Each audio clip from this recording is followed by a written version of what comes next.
Hey, Pastor Steve Waldron. I hope you're having a great day or night in Jesus. Thank you so much for being with us. We want to look at the history of church services. Now, we could go all the way back into synagogue services. A lot of debate on when those started. A lot of people think it started at the Babylonian captivity, some later, some even before. There is a psalm that mentions the synagogue that may be like from the 9th century BC. I've always thought that synagogue existed very anciently in Israel because you needed to hear the word of God. You needed some place to go on the Sabbath day. You needed something to do on the Sabbath day.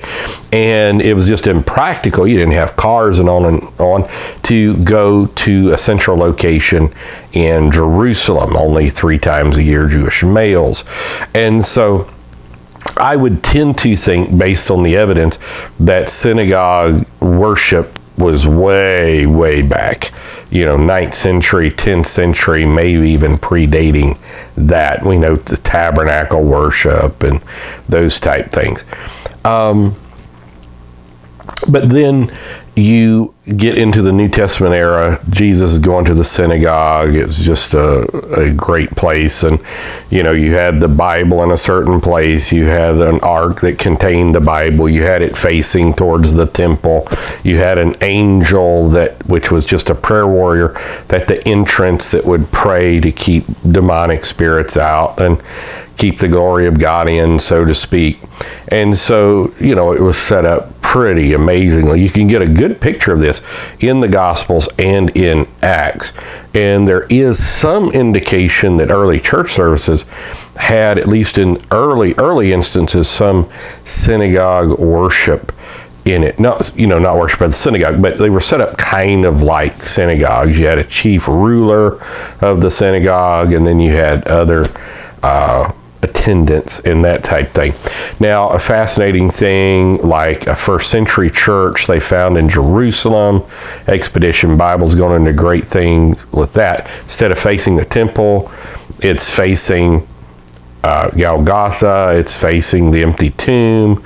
So that's pretty interesting. It talks about Jesus being God there.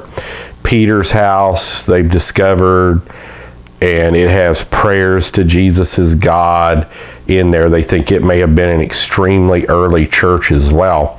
One of the first real instances in secular history you get of church services is this letter from Pliny the Younger to the Emperor Trajan about 110, 112 AD, where he says they meet like in the woods before dawn. They sing hymns to Christ as to God, which is good oneness of God attestation from very early, and call each other brothers and sisters, if I remember, partake communion.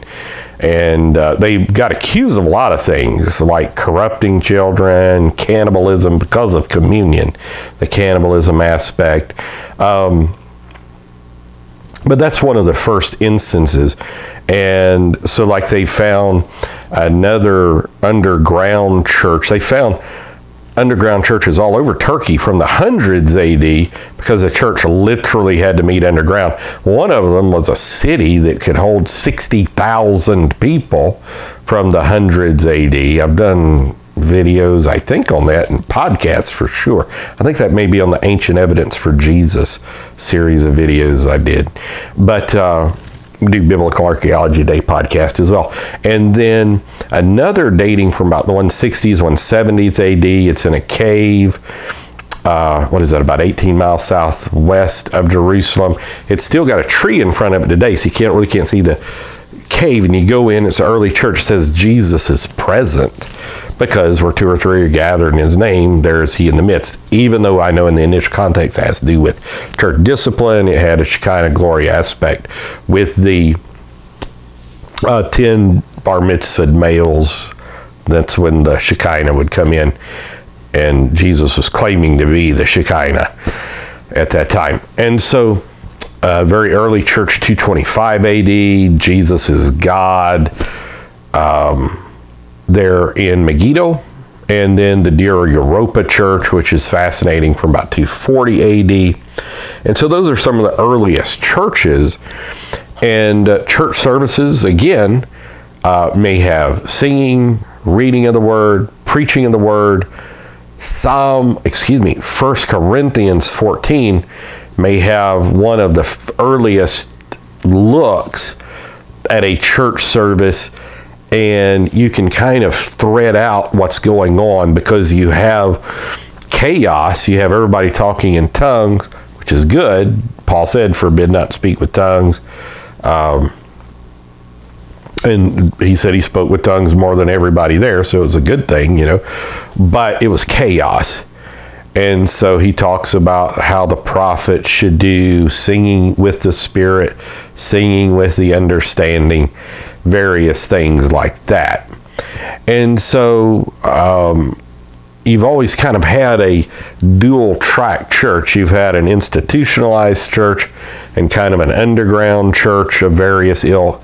And in that underground church one of them was some form of the true church. Robert Robinson, Ecclesiastical Researches, and the Martyr's Mirror by von Bracht, and others that have detailed that. Jenkins, other Christianities. So many books that go into all of that. Tom Weiser's done wonderful things in that. And so then you have the Protestant Reformation that happens. And so very much, just shall live by faith. The Word of God is exalted. The Word of God in the vernacular, it's not just Latin when nobody understood Latin except the ecclesiastical sources. And so it's the Bible in the common language. People were dying in Great Britain in the 1500s, getting killed because they were teaching their children the Lord's Prayer, 10 Commandments in English, because it had to be in the ecclesiastical language, ignorance, all of this. And so you get to King James time, you find church services based totally around the Word. Preaching, you had some music. Preaching may go on for 4 hours. And now, lest you think that's, because our minds have thinking processes shorter than a goldfish's, according to current studies, like 9 seconds long. Even the Lincoln-Douglas debates would go like 6 hours, and everybody just sat there and rapt attention. It was said in the 1570s, people would read various literature. Who was back then? Dryden or somebody. Not Alexander Pope, he was in the 1700s, but Dryden and various ones. Milton was a little after that. He may have been oneness, by the way, but he definitely didn't believe in the Trinity. Some people think Isaac Newton was as well, but Newton, who wrote Amazing Grace, was probably oneness as well. But they could read, if they read it one time, they could memorize 7 pages, basically verbatim. That's some of the on the ground on the day. And so, because the Protestant Reformation was based on the Bible, you have the Bible. And this, of course, bled over into, again, that subcurrent of people who would have been a part of the true church. Not saying there wasn't sincere people in all branches of broad sense Christianity and all of this. And so you get to Methodism, you get to altars, you get to wailing benches, so there's just always been kind of this music, word in church services. And so there's been books written recently about how so much of our church services come from paganism and stuff like that. And, you don't want to get caught in non-biblical tradition. Of course, none of us want that. But I think giving ourselves to God, worshiping God, and hearing the Word of God, dedicating to obey the Word of God, and then with foot washing, I would believe foot washing is still viable and a commandment of God. We don't do it every week or anything, but on occasion, at least maybe we try to do it once a year. We haven't been doing it, especially since COVID.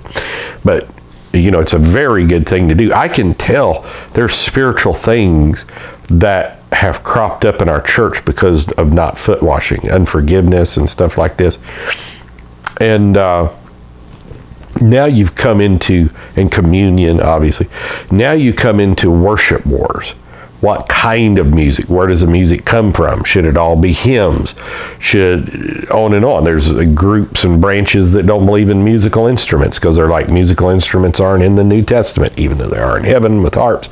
But they're saying not in church services. But if the New Testament, better covenant, better promises, and they had Old Testaments, David even invented musical instruments according to the minor prophets, then I think musical instruments are okay. But it should all be for the glory of God, not for the glory of man. You can't glorify God and yourself at the same time. So it's not a talent show, it's not a contest, it's not a rock concert. So there's worship wars and that type thing. And now it's getting into, I first heard about this probably 15 years ago. People are painting their church windows black, because there's stained glass windows. Is that a form of worship? Architecture was a form of worship in much of the institutionalized church. The underground church is meeting underground, so they didn't have a lot of time to build monuments and stuff like that. They're trying not to get killed. Still the same around the world, various countries this day. And so, now it's, do you have a blue light? Do you have blue lights? And some people say that's bringing a bar-like vibe. Some people say, no, that's just for social media. And so church services, I think at the end of the day, the most important part of church service is the Word of God. The preaching, the blessed preaching of the Word of God. Romans 16, Paul talks about this, established by preaching and proper exposition of preaching, teaching and training our children in the Word. That needs to go outside the home as well. And music, wonderful, great, but it needs to be everything centered around the correct exposition of the Word of God, whatever iterations, because now you have like people sitting in bar stools, couches, talking, and there may be a place to that on occasion. But, because we have Q&As and stuff like that in churches and things. But if that's all you're getting, it's like you're losing the authority of the Word of God. And we could debate on what Laodicea and Laodicean spirits mean. And is it for today? Was it back in the first century? Does it mean victory over the laity or the victory of the laity? A lot there. But just honor God in our church services. And let's not try to outworld the world, because we'll never do it. And I don't want to do it. You'll never reach the world by being like the world. We'll reach the world, which we never, the way is narrow and most people reject it. Jesus is very clear about that, by being like Jesus and letting the church be the church. And that's where great revival will come. We don't need, David didn't imitate the prophets of Baal. He got music from God. And so just food for thought, little nuggets here and there. Love you. God bless. See you later. Bye.